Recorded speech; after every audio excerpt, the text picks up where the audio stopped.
অনেক কৃষকের জমি শেষ হয়ে গেল। কিছুদিন আগে একটা জায়গায় দেখলাম যে 300 নদী এবং 3000 খাল ভরাট হয়ে গেছে।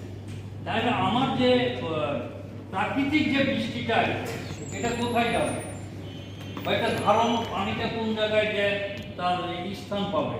গত 1.5 বছর আগে বলবো যে ঢাকা 10 নম্বরে আমি বাস দিয়ে যাচ্ছিলাম, পানি এত তো আমি নিজে সেটা উপলব্ধি করেছি।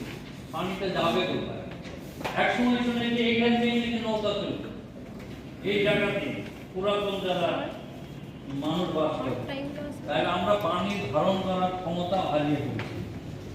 এলাকার খাস পুকুর গুলো আমরা হারিয়ে ফেলছি, করে দিচ্ছে।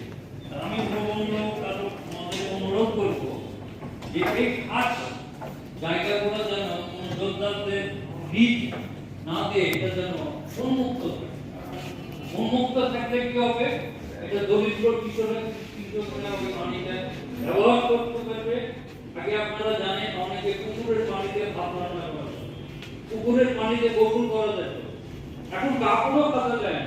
পুকুরের পানি এখন গরু, কৃষকরা যে গরুকে খাওয়ায়, সেই গরু, এই যে আমরা মডার্ন হচ্ছি, মডার্নই বলে না, আলাদা মডার্ন বলে যে আমার কৃষিকে ধ্বংস করছি, আমার পশু পাখিকে ধ্বংস করছি, আমি নদী নালাকে ধ্বংস